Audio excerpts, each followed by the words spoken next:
anak-anak kita dari Bali ya. Yang gagah-gagah, yang cantik-cantik. Ya. Bisa salam om. Mas. Mas.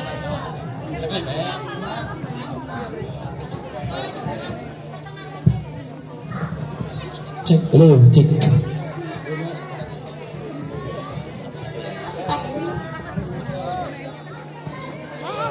Ini lagi. Sini.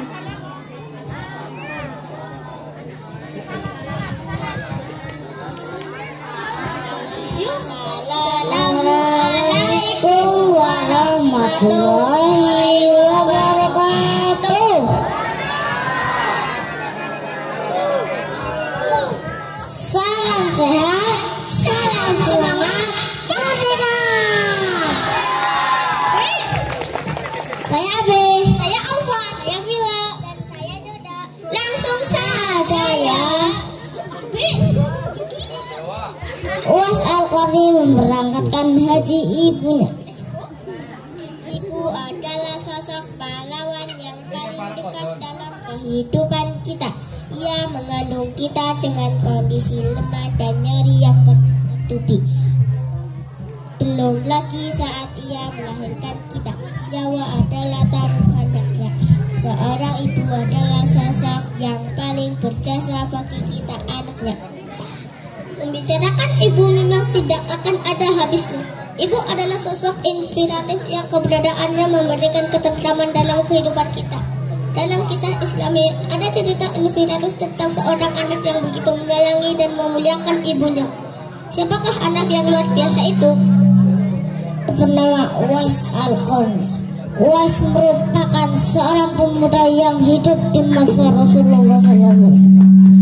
Akan tetapi ia belum pernah berjumpa dengan Rasulullah SAW, sehingga Uwais Al-Qarni ini disebut sebagai tabi'in.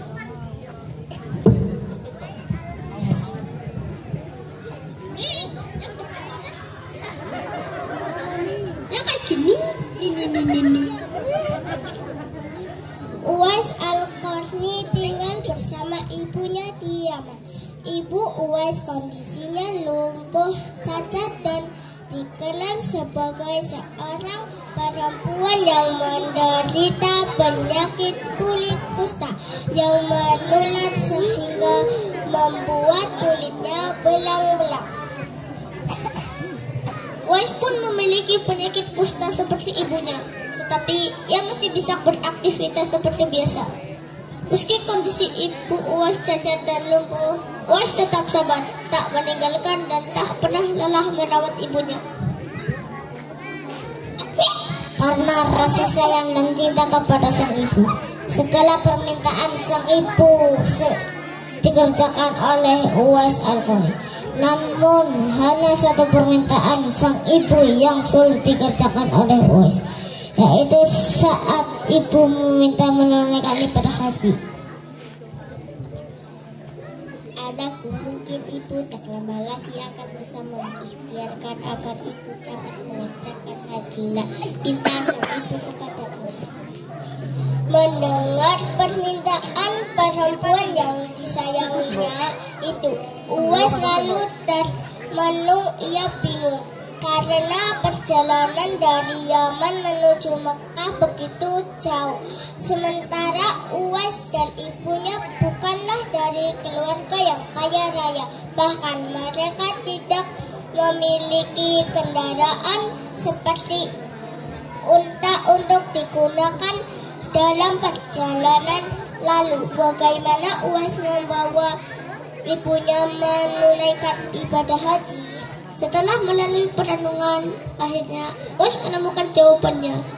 Dengan yakin dan mantap, Uwais akhirnya membeli seekor anak sapi. Untuk apa gerangan anak sapi ini? Setiap pagi Uwais berlatih menggendong anak sapi secara bolak-balik naik dan turun bukit. Orang-orang di sekitar Uwais bahkan sempat menyangka Uwais gila. Tak sedikit juga yang menganggap Uwais orang yang aneh. Namun Uwais tak pernah menyerah. Ia tetap berlatih setiap hari menggendong anak sapi agar setelah 8 bulan melalui masa latihan fisik dan musim haji pun telah tiba. Uwais pun akhirnya memenuhi keinginan ibunya dengan rasa semangat dan bakti yang besar kepada sang ibu.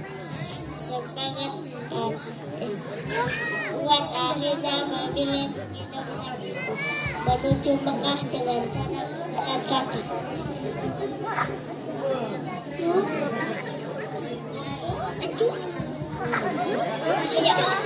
Meskipun begitu sulit dan berat yang harus dilalui oleh Uwais tidak mengeluh dan tidak menyerah. Ia fokus untuk taat kepada ibunya sebagai bukti cinta dan baktinya kepada sang ibu. Bahkan kisah ini pun disampaikan oleh Rasulullah SAW. Telah melalui perjalanan yang panjang dan melelahkan, Uwais dan ibunya akhirnya sampai di kota Mekah. Mereka berdua pun kemudian menunaikan ibadah haji bersama. Begitu bahagianya ibu Uwais bisa melihat Baitullah. Ibu Uwais bercucuran air mata saking terharunya. Sambil menggendong ibunya wukuf di Ka'bah, Uwais pun lalu berdoa. Doa Uwais ini sungguh menggetarkan sampai Allah SWT pun menurunkan karunia kepada Uwais dan ibu. Ya Allah, ampuni semua dosa ibu, pinta Uwais. Mendengar doa Uwais tersebut, sang ibu pun bertanya-tanya, lalu bagaimana dengan dosa Muna? Tanya sang ibu keheran. Uwais kemudian menjawab, dengan terampunnya dosa ibu, maka ibu akan masuk surga. Cukuplah ridho dari ibu yang akan membawaku ke dalam surga. Mendengar jawaban Uwais yang tulus, seketika Allah Subhanahu wa Ta'ala pun memberikan karunia untuk Uwais dan ibunya. Doa tulus sepenuh hati dari Uwais dan cinta kasih dari ibunya akhirnya membuat Uwais sembuh dari penyakit kusta. Hingga yang tersisa hanyalah bulatan putih sebesar 2 dirham di telapak tangan Uwais. Uwais pun telah berhasil memberangkatkan ibunya haji.